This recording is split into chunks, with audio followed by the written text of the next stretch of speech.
Hey, what's going on, everybody? Thanks for coming back and watching my videos. Today's video I'm going to do just a quick rundown of the new rifle that I've recently picked up. This is the Sig Sauer Cross. It's chambered in, excuse me, 308. The only thing I've added to it, so when you buy the rifle, it doesn't come with a bipod or optics. It's just the rifle itself. Roughly $1,400 for the rifle. Weight out of the box is about 6.5 pounds, so it's super light. It's 16-inch barrel. It does have a folding stock, which is nice. When it folds in, it actually covers up the bolt for transport. And then if I drop my bipod down, so it's pretty compact. I mean, you almost put that in a backpack if you're going to go out hunting with it. Bring this back out. The buttstock on this has multiple adjustments as well. It's got a adjustable cheek weld here, so when you move this lever down, it's always really stiff, but when you move it down, your cheek weld is spring loaded, so you can get that adjusted where you want it. And then once you get it where you want it, just lock it back down. Your length of pull is also adjustable. You take that out, you can change that. So that's pretty nice. They give you, there's a QD mount here on the back. I think that's it for sling mounts, just the one back here on the rear, and it's only on the one side. There is nothing on this side. This is a M-lock rail. My bipod is mounted via an M-lock mounting system, so any M-lock attachments that you have, you can put that on there. So again, this is a 308 bolt action. It looks like an AR style rifle when you look at it. The thing with it though is it doesn't have, traditionally your AR has an upper and a lower, where this is all one piece. It does have a standard AR style grip, so you can change that out to whatever grip you want to use. So that's pretty nice. Comes with a 5-round magazine. It's a 7.62 by 51. It's the round that I've got in there now. These are 155 grain, about 2,700 feet per second. It does have a threaded barrel at the end there, so this can accept suppressors, brakes, silencers. I'm probably going to get the Dead Air Nomad Titanium. Has the capacity to be able to handle the rounds, the 308 rounds from this rifle, so that'll be here in the near future. The scope on here is the Sig Sauer Sierra6. It's a 3x18x44. So magnification is 3-18, 44 millimeter on the objective. Has tech built into it. So the BDX is their ballistic data exchange. So what it does is there's an app on your mobile device that connects to the scope, and just using the app on your phone, you can set some pretty basic profiles. So on the app, you'll set your profile, and then you'll put in the ballistics of the ammunition that you're using. So I've got a profile that has this Hornady 155 grain, 2,700 feet per second. And then what happens is that calculates the information. So when this scope is zeroed at 100 yards, you can turn on in the app a thing where it'll actually show your holdovers for 200, 300. I think it goes all the way up to 800 yards. So what happens is when you turn that on, you turn the power on here on the side of the scope, and then when you look inside the scope, and if you have that turned on the app, when you look, you'll have these little orange or red dots on the vertical line showing your holdover. You know, so obviously 0 is at 100, so 100 yards is going to be in the center, and then the next one down is 200. The little red dot is 200, and then 300, then 400. So when your scope is on a subject out there, you can use those little dots as your holdover based on distances. So what's really cool with this system, though, is so this is the Sig Sauer KILO4K rangefinder, which is also Bluetooth to the phone and to the scope. So what's cool is I've got this zeroed at 100 yards.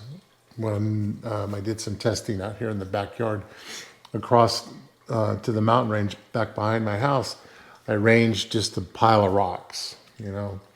So that pile of rocks was 360 yards from where I'm at.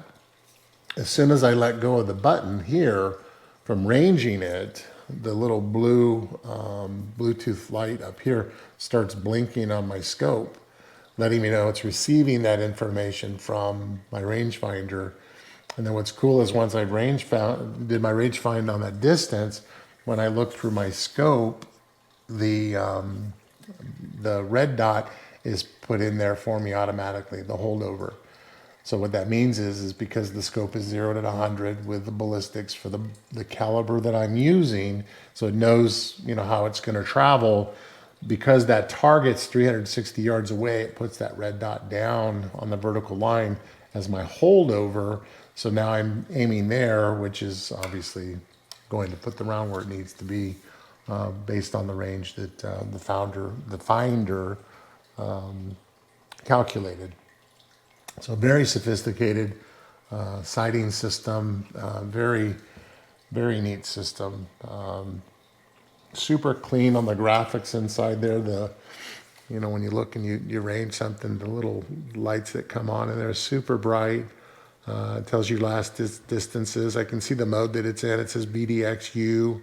A lot of settings that you can manipulate, but I've just got it set basically where when I range something and I let go of the button, this little guy flashes and says, I'm receiving that information. Here's your holdover. Put that red dot right where you want it to go, and it's going to go. So the only thing that does, though, is your holdover is based on your elevation. So the windage on your scope is adjustable as well. So there are tools, and it's weird as it showed in the finder to my app when I ranged found, it said 364 yards, but then it also said windage was 4.4 miles per hour. So I don't know if it's using weather data in the area to know direction of wind, what the wind speed is, because obviously the further you're shooting, the more you're gonna have to bring in your windage as well. So it brings in those calculations. And so I don't know if that was actually done from that or if it's done from information that it's grabbing from my cell phone off the internet for weather data, you know. And if you're out hunting and you don't have cell phone data, that might not work well. Probably not at all. But I knew they have another system that has a little fan that spins that picks up wind direction, wind speed. It downloads that also into the app and does all these calculations to give you elevation and windage and whatnot. So, but very nice, very, very nice rifle.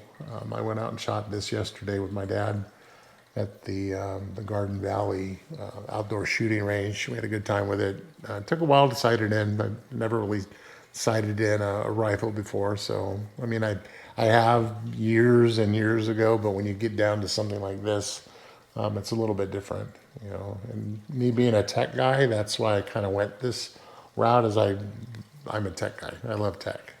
So, and when I knew that this could do that kind of stuff, I'm like, yeah, that's something I'd like to have. So, but that's it. I just thought, I haven't done a video in a while, and I really was impressed with the way that this shot. After we sighted this in yesterday, we zeroed again at 100. I mean, this thing was spot on. I always say I could shoot a tick off of a deer's ass, you know, with this thing yesterday at 100 yards.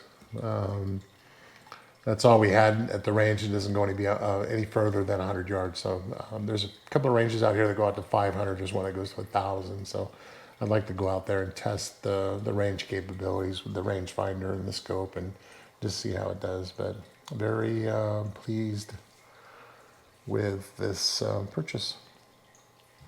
So to give you an idea cost-wise, again, I think the rifle is about $1,400, $1,400 or $1,500. I could be wrong. Maybe it's less.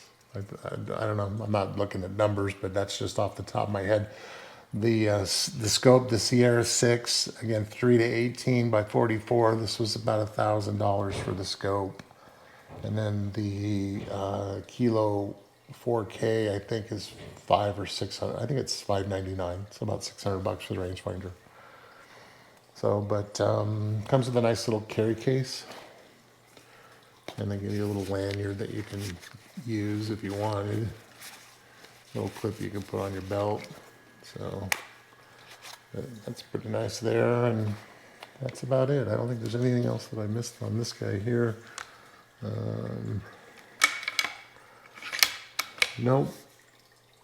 So anyway, hope you got something out of the video. If you have any questions, if you've bought something similar, if you have the system and you have questions about how to do anything inside of the app, or you know how to get the information, your rangefinder has to be in a specific mode for it to be able to transmit the information into the scope. You know, so that's one thing to be aware of. Because sometimes if you're in the wrong setting, it's not going to transmit information. It's only going to grab information from the app on the phone. So it took a little bit to figure things out, but it was well worth it. So thanks for watching the video, and I'll see you on the next one. Take care.